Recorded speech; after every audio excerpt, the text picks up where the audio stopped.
Anjos sempre fizeram parte do imaginário humano.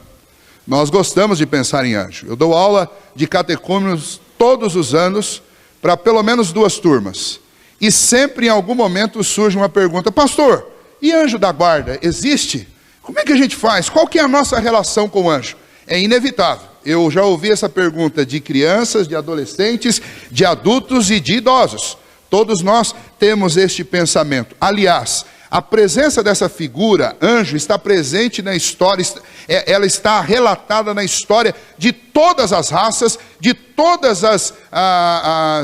todos os povos ao redor do mundo. O homem tem um certo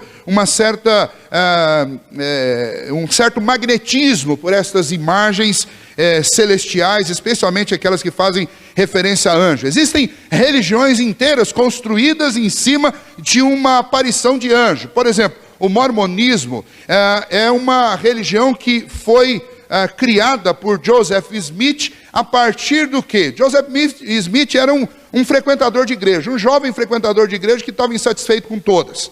E isso não é incomum, e há muito tempo atrás já existe gente assim.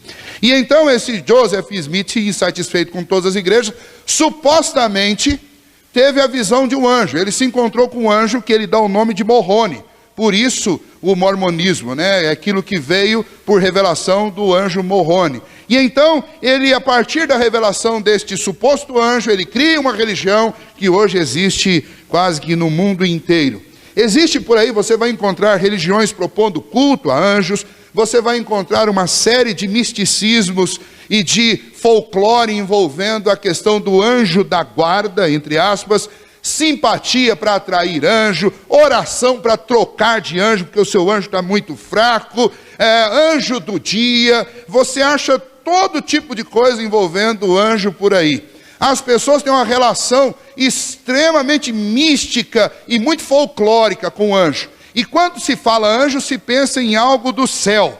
Mas quando você pensa também em demônios, você também está falando de anjos, anjos caídos. E por aí vai. Aí você tem religiões inteiras que são montadas para fazer cultos, trabalhos e buscar favores de anjos caídos, de demônios. E aí você tem gente com medo, gente que tem arrepio, gente que faz até sinal da cruz quando passa perto de trabalho na rua.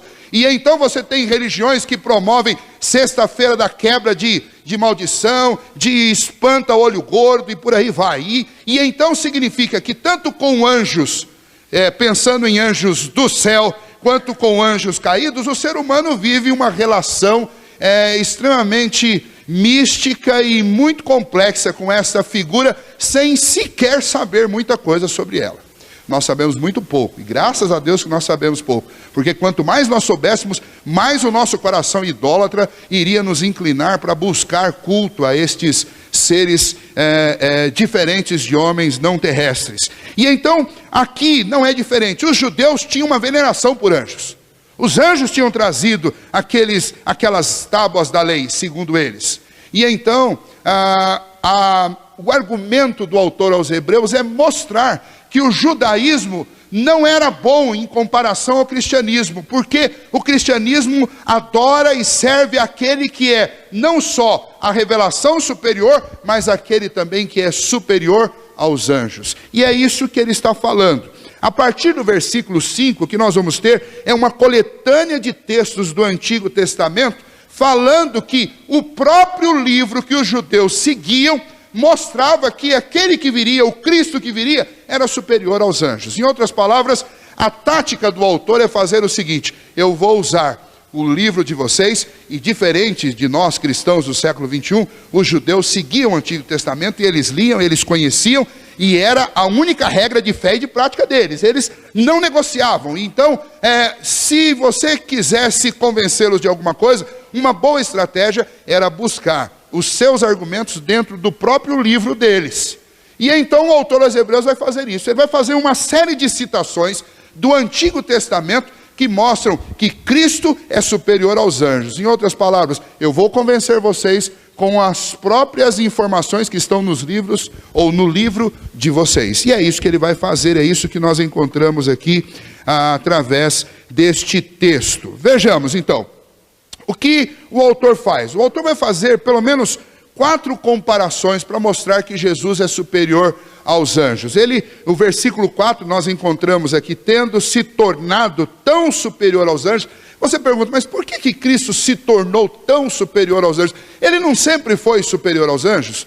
Obviamente o autor está fazendo aqui uma referência ao Salmo 8 e também ao capítulo 2 da carta aos Hebreus, no versículo 7.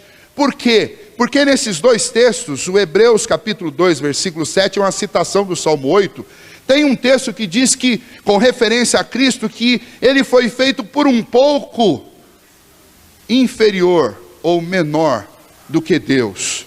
Ele foi feito por um pouco pequeno. Veja o versículo 7, fizeste-o por um pouco menor que os anjos, de glória e de honra o coroaste. Ou seja, você tem uma referência nas Escrituras a Cristo, dizendo que por um pouco, Cristo foi feito inclusive menor do que os anjos. Que referência é essa? Essa referência é o fato de Cristo ter se encarnado. Durante o período da encarnação, o próprio Senhor Jesus teve que nascer como homem sobre esta terra.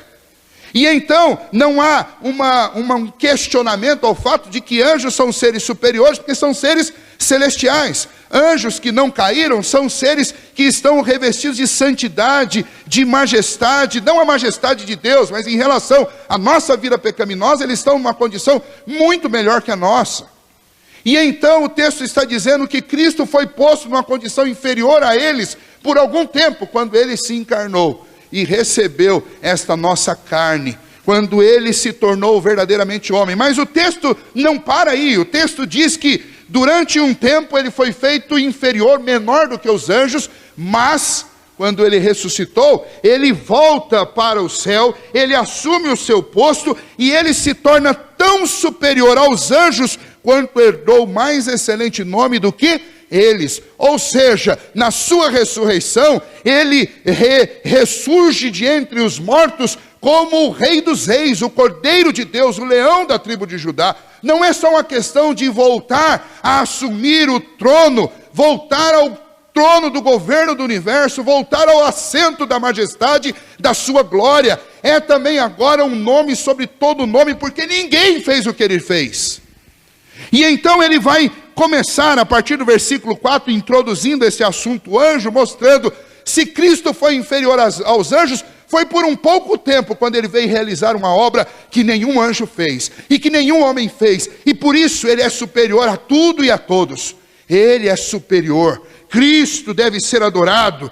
E então o versículo 5, ele começa um conjunto de comparações. A primeira comparação é entre Jesus e os anjos em relação ao Pai. Veja aí, o versículo 5 diz: pois a qual dos anjos disse jamais, tu és meu filho e eu hoje te gerei? E outra vez, eu lhe serei pai e ele me será filho. E novamente, ao introduzir o primogênito no mundo, diz, e todos os anjos de Deus o adorem. Em relação ao Pai, qual é a comparação que é feita? Vejam, nós temos aí, que eu acabei de ler para vocês, são duas citações. Uma do Salmo 2, versículo 7, e uma outra de 1 Samuel, que é o versículo 6 aí, a última parte do versículo 6, 1 Samuel 7,14. E essas duas citações, elas nos ensinam duas coisas. Deus nunca disse a nenhum anjo que eles são filhos de Deus, nem muito menos que eles foram gerados por Deus. E geração aí é o sentido de ser eternamente filho de Deus, de mesma essência que o Senhor, com os mesmos atributos de Deus. Não, os anjos foram criados por Deus, como nós fomos criados, mas Cristo Jesus é eternamente gerado de Deus, da mesma natureza, da mesma essência, com os mesmos atributos de Deus. E então o autor está dizendo, olha, o livro de vocês, lá no livro de Salmos, está dizendo que o único que recebeu a alcunha de filho de Deus, gerado por Deus, é o Messias. Como vocês podem trocar uma religião que adora Cristo por uma religião que respeita e que coroa de glória anjos, uma vez que Cristo é superior a anjos? É trocar o maior pelo menor. Em relação ao Pai, o que o Pai fala sobre os anjos? Deuteronômio capítulo 32, 43 é citado também aí no verso 6, que nos afirma que quando o Senhor trouxe o Filho à existência, o Senhor ordenou que todos os anjos o adorassem. E quando nós lemos lá nos Evangelhos, no primeiro capítulo dos Evangelhos, a citação do nascimento do Senhor Jesus, o que nós encontramos? Um coro celestial que rompe em adoração ao Filho de Deus que havia nascido sobre a terra. Os anjos são criaturas e Jesus é filho. Os anjos recebem ordem para adorá-lo e ele é aquele que é adorado. Quem é maior e quem é menor? Quem deve ser adorado e a quem nós devemos temer? A quem nós devemos em quem nós devemos depositar a nossa confiança? Em Deus ou em anjos? Jesus Cristo é o Filho de Deus, eternamente gerado de Deus. Os anjos foram criados por Deus e receberam a ordem de adorar o seu Filho Jesus. Então, em relação ao Pai, Jesus é filho, é gerado, é de mesma essência, e os anjos são criaturas. O Filho é aquele que deve receber honra e glória e adoração. Os anjos são aqueles que devem dar honra e glória e adoração ao Filho de Deus, a Jesus Cristo. Mas há uma segunda comparação que está acontecendo aí entre os versos 7 e 9. E essa comparação é quanto à posição que eles ocupam. No versículo 7 nós encontramos o seguinte: ainda quanto aos anjos diz: aquele que a seus anjos faz ventos e a seus ministros labaredas de fogo. Esta é uma citação do Salmo 104, no versículo 4. E o que ele está dizendo? Ele está dizendo, olha, os anjos são ministros de Deus. Deus os usa como quer, assim como Deus usa o vento, como Deus usa o fogo, usa as tempestades, como Deus usa a seca e como Deus usa a chuva, como Deus usa todas as coisas. Os anjos são ministros de Deus. Eles, a grande ocupação deles é fazer a vontade do Senhor. Mas ao Filho, o que o Senhor Jesus diz? O que o Senhor Deus diz? Ao Filho Deus diz: o teu trono, ó Deus, é para todo sempre. Os anjos, em relação à sua posição, eles são servos, são ministros. E Cristo, Ele é o Rei. Ele é o Rei sobre toda a terra. Ele é aquele que tem um reino de equidade, de justiça. Ele é aquele que foi ungido com óleo de alegria. Ele é aquele que tem a presença plena do Espírito de Deus dentro dele. É isso que está sendo dito. Diferente dos anjos que são apenas servos de Deus, esse é aquele que o Pai o exaltou. O Pai o fez majestosamente Deus. O Pai o assentou sobre um trono. O Pai lhe deu o governo sobre toda a terra, sobre toda a história. O Pai o ungiu com o seu Espírito. O reino do Senhor é um reino de equidade, é um reino de justiça, é um reino de amor.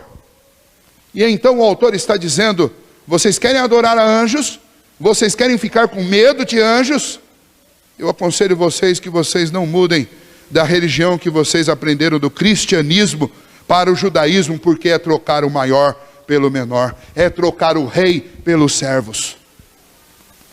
Mas ainda ele vai fazer uma terceira comparação, e essa terceira comparação é em relação à natureza. Veja só, versículos 10 a 12.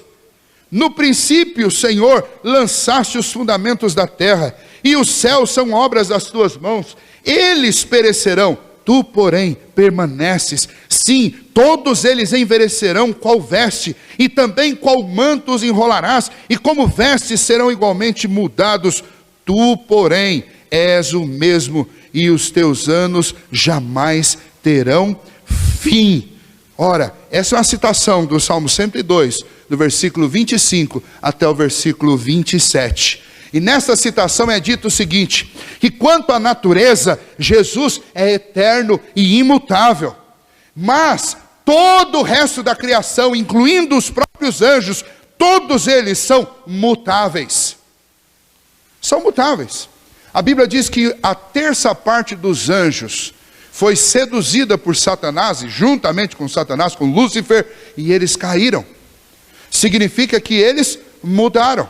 E os que permaneceram, permaneceram porque Deus os preservou. Eles são chamados lá no livro de Judas de anjos eleitos. Por isso que eles não caíram, porque Deus os preservou em santidade.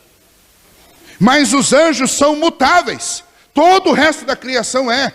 Todo o resto da criação envelhece como uma roupa que com o tempo descora e até rasga.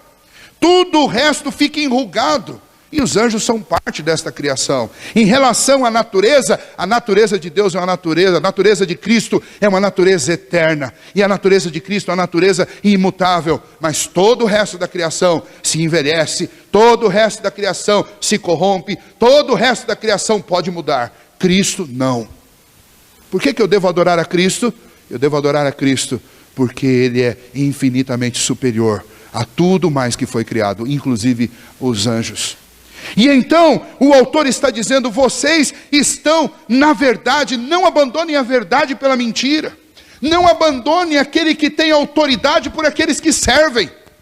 E é interessante isso porque nós homens temos uma dificuldade natural em lidar com aquilo que foge à nossa compreensão. Os anjos são espíritos ministradores de Deus, nós não os vemos. E graças a Deus porque nós não vemos, porque todas as vezes que anjos aparecem, inclusive na Bíblia, os homens são tentados a adorá-los. Nós estamos estudando Apocalipse de manhã, não estamos? Lembram o que aconteceu com João quando um anjo apareceu a ele? João, o autor de Apocalipse, quando um anjo lhe apareceu para revelar coisas, o que ele fez? Ele se prostrou e adorou o anjo. E o anjo tem que dizer para ele, não, você não vai me adorar não. Você deve adorar ao Filho de Deus, eu sou apenas um servo que veio aqui para te trazer uma mensagem. O mesmo acontece com Daniel no Antigo Testamento. E sempre que anjos aparecem, nós homens temos a tendência de dar adoração a eles ao invés de dar ao Senhor. E isso não é novo. O apóstolo Paulo lá no primeiro capítulo de Romanos diz que os homens, abandonando a verdade de Deus, eles passaram a adorar a criatura ao invés de adorar ao Criador. A nossa natureza pecaminosa quer sempre nos fazer viver neste engano de deixar de dar culto e glória ao Criador para dar à criatura. Mas então o autor aos Hebreus diz, não se iludam, Cristo tem toda a autoridade de rei, é o Senhor que o revestiu de autoridade. E os anjos são ministros, são espíritos ministradores. O que os anjos fazem? Os anjos ajudam os servos de Deus. Eles nos ajudam em circunstâncias difíceis. Nós não vemos, nós não sentimos arrepio. Tira essa coisa de arrepio, passou um anjo aqui, fiquei arrepiado. Para com isso, a Bíblia não fala disso. Mas a Bíblia diz sim que eles estão trabalhando, eles estão nos ajudando, sem que nós os percebamos. Talvez lá no céu nós vamos poder chegar e pedir ao Senhor, nos mostra como é que foi isso. E a gente vai ver cada coisa. Eu nunca imaginei que foi um anjo que me ajudou nisso. Eles estão assim, a Bíblia diz que eles estão em nosso redor. Eles trazem da parte de Deus socorro nas ocasiões difíceis da nossa vida. Eles nos dirigem, mas nós não devemos nem sequer vê-los, para que nós não deixemos de dar glória a Deus e passemos a dar glória a anjos. E então, estas comparações todas, a comparação em relação ao Pai, a comparação quanto à posição que eles ocupam, a comparação entre em relação com a natureza, a comparação em relação com a autoridade, todas estas comparações colocam Cristo lá no Antigo Testamento superior aos anjos. E então o que o autor está dizendo, o livro de vocês, o Antigo Testamento, atesta que Jesus Cristo é maior do que anjos. Vocês querem mesmo trocar a religião que é apresentada a vocês pelo próprio Senhor Jesus para ficar com uma religião que cultua a homens e anjos? A mensagem deste texto para aqueles irmãos lá e para nós também é que o caminho é aquele que foi apresentado por Cristo. O cristianismo não é mais uma religião no mundo. O cristianismo é a mensagem revelada de Cristo e através de Cristo aos homens como uma boa nova de salvação, para que os homens creiam nele e tenham a vida eterna. Não é brincadeira, não se iluda. Isso daqui não é mais uma religião, isso daqui é a revelação de Cristo, é isso que está neste capítulo 1 de Hebreus. Cristo é superior a tudo e a todos, e se você quer realmente ser salvo, você precisa se render a Cristo Jesus, Ele precisa ser o Senhor da sua vida. Ele é o nosso Salvador, Ele é quem faz mediação entre nós, o Senhor. Foi Ele que morreu na cruz por causa dos meus pecados e dos seus pecados. Foi Ele o único que ressuscitou e está à direita de Deus Pai. E hoje Ele é o nosso mediador, o nosso advogado diante de Deus. Mas um dia Ele virá como juiz para julgar toda a terra. Você pode usar a mensagem que você está ouvindo nesta noite para o seu bem. Creia em Cristo Jesus e renda o seu coração a Ele. Há uma segunda aplicação que eu quero fazer para você que já é cristão há bastante tempo. Louve a Deus e agradeça a Deus e ao Senhor Jesus por enviar, inclusive, anjos para cuidar das nossas vidas. Mas quanto à aplicação sua ao estudo e ao conhecimento, aplique-se em conhecer a Cristo. Porque o Evangelho é sobre Jesus, não é sobre anjo. Deixe os anjos cumprirem a missão deles. Eles são espíritos ministradores da parte de Deus para ajudar os filhos de Deus, os cristãos, a chegarem até o fim. E sabe que os anjos, eles, por mais que eles até adorem a Deus, eles vão adorar a Deus pela retidão de Deus, pela grandiosidade de Deus, pelo poder de Deus, mas tem algo que eles nunca poderão fazer. Eles nunca poderão adorar a Deus pela graça e a misericórdia, porque somente nós podemos experimentar a graça e a misericórdia. Eles não caíram, eles não sabem o que é precisar do amor e da misericórdia de Deus. Existem anjos que não caíram, são esses que todo mundo gosta de adorar, de saber, de descobrir qual que é o anjo do dia, qual que é o nome do anjo, qual que é o anjo da guarda. Mas existem os anjos caídos, e esses também fazem parte do nosso imaginário. Agora, se o autor aos Hebreus está dizendo que Cristo é superior aos anjos que não caíram, quanto mais aos anjos que caíram. E é muito triste quando a gente percebe que tem crente que tem medo. Medo de assombração, medo de fantasma, medo de vulto, se arrepia com tudo, medo de trabalho, medo de macumba, medo de olho gordo, medo dessas coisas todas. Ora, a quem você está servindo, meu querido? A quem nós estamos servindo? Nós estamos servindo a Cristo. Ele é superior a tudo e a todos, aos anjos que não caíram, e quanto mais aos que caíram. E é interessante porque Tiago diz que os próprios demônios, eles creem em Deus e eles têm medo de Deus. Eles tremem diante de Deus. Você é um filho de Deus. Está com medo de demônio por quê? Tem gente que vive correndo aí, inclusive crente, atrás de sexta-feira poderosa, oração forte, para fazer descarrego. Ah, faz favor. Se você ler a Bíblia, você vai ver que essas coisas são absolutamente ridículas. Nós não devemos fazer isso, irmãos. Você é um filho de Deus. O nome que está sobre a sua vida, você não se diz cristão? O nome que está invocado sobre você é o nome de Cristo. Os demônios temem e tremem diante do nome de Cristo. Então veja só, não esqueça, o diabo é um anjo caído, todos os demônios são anjos caídos, Jesus é superior a ele. Crente não fica possesso, é outra discussão que o povo vive tendo por aí. Crente não fica possesso não, sabe por quê? Porque maior é o que está em você do que o que está no mundo. Palavra de Deus. Quem habita no seu coração é o Espírito Santo de Deus. Você não tem que temer as obras das trevas. Ah, crente é tentado? É. Crente é atribulado? É. Satanás fica furioso com o crente? Fica. Ele lança setas inflamadas contra nós? Faz. Mas nós somos guardados pelo poder de Deus. A palavra de Deus: resistir ao diabo e ele fugirá de vós. Não, pastor, não fica endemoniado, fica endemonizado. O ser humano tem mania de inventar a palavra para explicar o inexplicável. E sabe qual é o inexplicado? É alguém que se diz crente e fica endemoniado. Daí o pessoal fala: não tem endemoniado, pastor, tem endemonizado. Não tem endemonizado nada, não é crente, ficou endemoniado. Porque se fosse crente não ficava. É esse o ponto. Quem está em Cristo não está mais sujeito a estas coisas. Maior é o que está em nós do que o que está no mundo. Crente não tem medo destas coisas. Crente não precisa ter medo de encosto, de trabalho, de macumba. Tem igreja por aí prosperando e arrancando dinheiro do povo, supostamente para afastar trabalho de gente crente. Não embarque nessa roubada, isso é mentira. Eu diria para vocês que quem está endemoniado é quem fica proclamando esse tipo de coisa. Igreja que existe para se tornar palco de Satanás é a igreja que serve a Satanás, embora tenha nome de igreja cristã. Está servindo ao diabo. Crente que fica com medo, vendo o diabo em tudo enquanto é canto, me desculpe, meu irmão, você não está lendo a Bíblia. E se você estivesse lendo a Bíblia, você ia saber que Cristo é superior.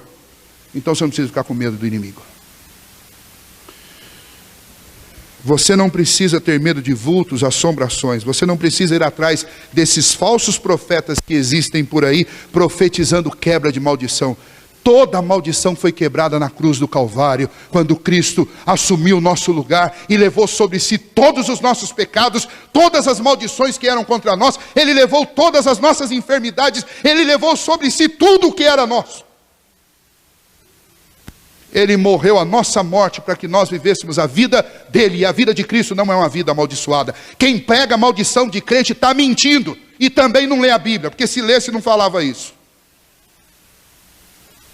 Nós precisamos mudar de atitude, irmãos. Nós estamos vivendo num tempo de enganos e de mentiras que prosperam no meio dos crentes que são ignorantes da palavra de Deus. Comece a ler a Bíblia e Deus vai te limpar de todas essas besteiras que estão sendo ensinadas por aí. Nós precisamos mudar. Nós precisamos crescer como igreja. E só dá para crescer estudando a palavra de Deus e orando. E quando nós estudamos a palavra de Deus, essas coisas ficam tão claras. O nome de Jesus é superior, é um nome sobre todo nome. E você não precisa temer. Me perdoe se talvez o meu tom seja um pouco agressivo. É que realmente a minha personalidade não me permite falar sobre essas coisas sem ter esse tom. E eu vou dizer para vocês um testemunho pessoal, para que talvez vocês me entendam. Vocês não são obrigados a fazer isso, mas eu gostaria.